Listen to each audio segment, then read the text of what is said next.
What's up YouTube, this is Bison X79 guys. Today I'm coming to you with my latest deck profile video for June 2020. And today guys, we're going to be looking at my updated Danger deck. Now this particular deck, we're running pure Dangers. Not going to be seeing any other type of things mixed in. The Synchro Engine, nope, that's not going to be in here. The Invoked Engine, nope, that's not going to be in there. We're not going to see no warriors mixed in. No, this is straight up pure Dangers. Utilizing the deck for its field spamming ability. And not only that, but it also is a very amazing control style deck. Being able to put the pressure on your opponent by controlling the field, knocking cards out of their hand, and basically being an all-around pain in their butts. So, without further ado, we're going to jump right into this and get started. So, we're going to start off with the Dangers. 3 copies of Danger Bigfoot. Now all Dangers have the same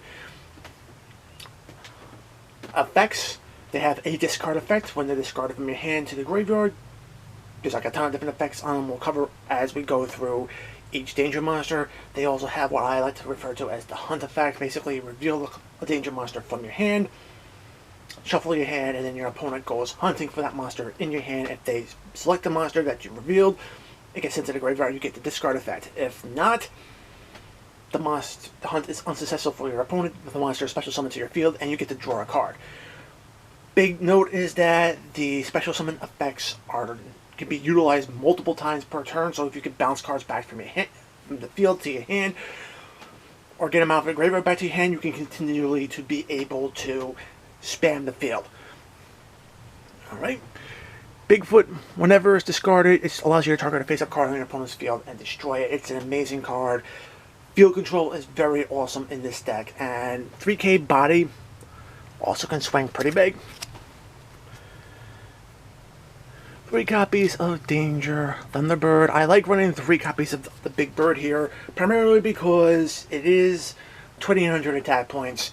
So there's another big body to swing at your opponent. Furthermore, if it's discarded, you're targeting set cards on your opponent's field and popping them off the field. This is great against the matchup with Eldritch, because it either forces your opponent to use the effects or allow the pops to go through so they can reset cards from their deck later. And since both this card and Bigfoot are level 8s, you can get into some rank 8 plays as well. And of course, one last level 8, we have 2 copies of Danger Ogopogo. This is the Foolish Burial effect when you discard it from your hand. It allows you to Foolish Burial any Danger card from your deck to the graveyard, allowing you to set up plays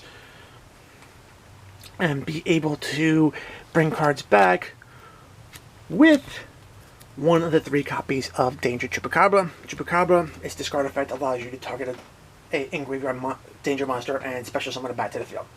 So, yeah. And then, of course, all Dangers are like walking up Star Goblins. Why not have a walking Dark World dealings as well with Danger Mothman? You're drawing cards regardless whether it hits the field or hits the graveyard. If it hits the graveyard, both players are drawing a card and both players are discarding a card, so it can help further your game state even further. So, very awesome effect to have in this deck. For some level 7 plays, we have 2 copies of Danger Dogman. Dogman, when it's sent to the graveyard, can power down your opponent's monsters by 1000 attack, and that usually can help you get over some problematic monsters if they're too big on the board. And I can tell you right now, just being able to shrink your opponent's monster's attack does help out at times. And of course, we got the Shrunken Danger Engine, Nessie, Jack, and Tsuchinoko. Nessie can search out any Danger card from your deck to your hand, whether it be monster, spell, or trap. Jack is a free body on the board in defense position.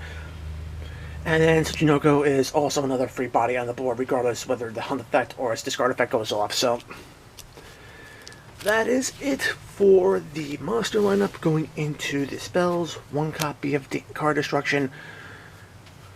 Send both players' hands to the graveyard. You're then drawing the same number of cards. Can really disrupt plays and set off your Danger card effects. So definitely worth running in this deck. 3 copies of Danger, Excitement, Mystery. Oh, this is an amazing searcher for the dangers.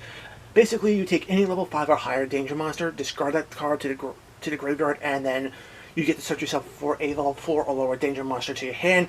Typically, you're going to be searching Chupacabra off this effect, primarily just to set up your graveyard for those plays.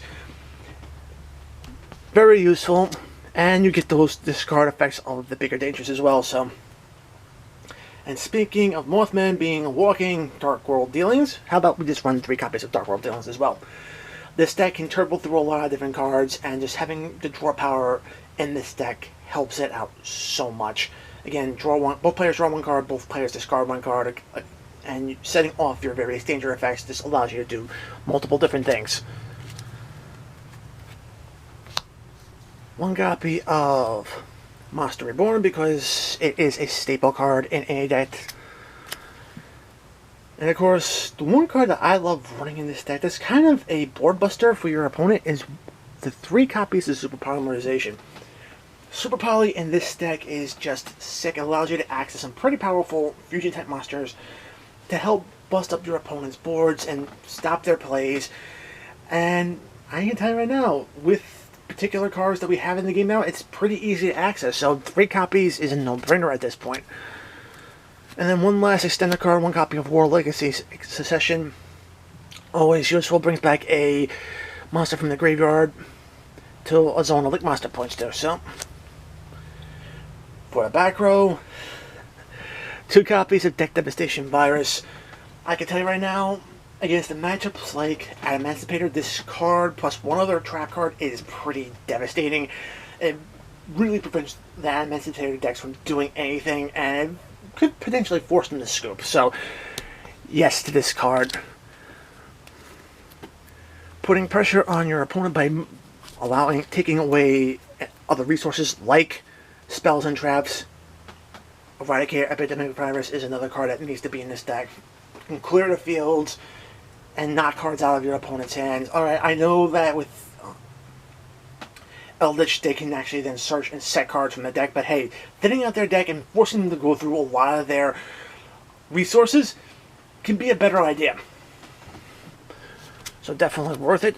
And of course, the 1 card that can really wreck your opponent, it's going to be There Can Only Be One. A lot of decks out there, Emancipator is purely rock type in the main deck, and this card face up is just a nightmare for them to deal with, because now what are they going to do? They get their researcher on the field, they can do their excavation, but what now? I mean, they can't really extend past that point. They won't be able to get more monsters in the field to be able to synchro summon, so you get the idea. Does a whole lot of work, and it really doesn't hurt this deck at all because dangers are so many different types, it's not even funny. So definitely worth it in this deck. And last but not least, I have 2 copies of You're in Danger.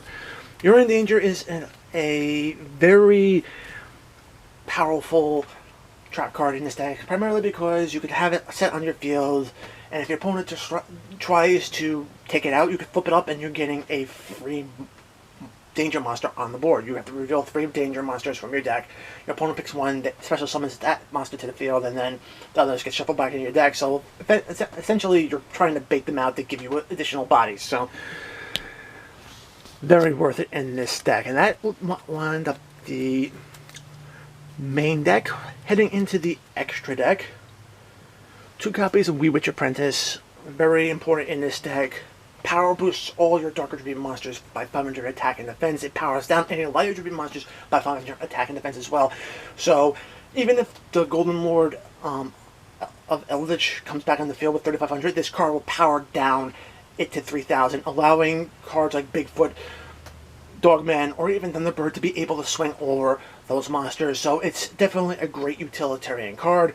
If they swing into Witch, you're getting a danger back out of your graveyard into your hand, so it works both ways.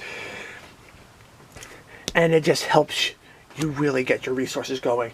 To help with the Super Polymerizations, boom, get 2 copies of Pretty Anaconda. You can turn any monster on the field into Darker Tribute, and that can be very helpful with Super Polymerization in general. And then utilizing its other effect, paying 2,000 life points to send a super polymerization to your graveyard, allows you to get that effect on this card, and then when you use it, you're fusing with your opponent's monsters to basically break their board. So definitely a great tool. This deck does have some pretty cool fusion plays, so I'm running Cross Shape in this deck primarily because whenever you're fusing someone into a zone this card points to, you're getting a level 4 or lower monster out of your graveyard back on the field, which is actually pretty awesome. Some of these monsters can also do some damage to your opponent by powering them down if memory serves me correctly. Yeah, they lose 1,000 attack, so awesome. So both of those effects really do work, and it's just a great generic card to have in your deck. 2 monsters with different names. IP Masquerade, again, another generic card. Great to go in, for link summoning on your opponent's turn. And of course you have nightmares like Phoenix and Unicorn to help go after Backrow or spin permanent cards back to your deck, which is just great. For the Xyz lineup, Tengirsu on summon sends a monster from your opponent's field to their graveyard and offers protection for your other monsters in the field. So natural inclusion, Darker Tribute. Okay, we do run number 38, Hope Harbinger, Dragon Titanic Galaxy, primarily to negate the activation of spells, which is actually pretty good because when you negate the activation of one of your opponent's Elder spells, it becomes a material. It doesn't go to the graveyard, so they're not getting that reset search effect, which is actually pretty good. And it can also redirect attacks to itself. Being 3k is not bad body at all. And of course, Dark deck, rank 8 play, you have to have number 22, Zombie Stein. I mean, it's just a sick card. It gives you negates of various card effects, which is actually very good. So it's Omni-Negate on the board. It has 4,500 attack points. Naturally, you add in Wewitch, it goes up to 5,000. Your opponent's not going to be able to swing over that very easily. And yes, definitely worth having in the deck. And then, of course, to help against combat against Eldritch, because since they're all zombie monsters, 1 copy of Draco Nether Soul Dragon. I mean, this card is just an amazing tech in this deck. I like keeping it in the extra deck just to have it available in case I'm playing blind against an Eldritch player. Typically, I've had experience where they would turn around and get 2 of the Golden Boys on the field before going into Gustav Max and then Lieb to basically kill me. This deck with Super Poly in it just can allow you to be able to respond to them once they get those 2 zombies on the board for Super Poly, and they lose their zombies, you get this guy on the field. So yes, very nasty. It helps break up that play. Of course, I am running Starting Venom Fusion Dragon. Very standard in Dark decks with fusion capabilities. And typically what you're going to do is you're either going to be making this card or Starting Venom, and then you're going to be building into the Draco Stapelia, 1 fusion monster plus 1 dark monster, which is actually very good. You can place predator counters on your opponent's face-up monsters and negate those monsters' effects for the turn, which is actually, as long as it's on the field, so it's actually pretty damn good. And from there, you can actually then, if your opponent has enough monsters with different predator counters on it, you can actually build into the market. This is the triple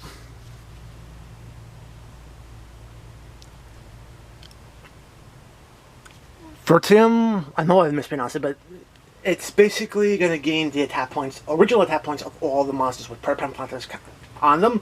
So it starts at 3,000 attack, very awesome. It's got a effect that can negate and destroy cards, special summon from the extra deck, so automatically you're putting pressure on your opponent in that regard.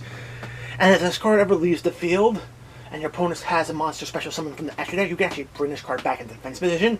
So yeah, you get the idea. It can just keep coming back and keep causing problems. So such a worthwhile card in this deck.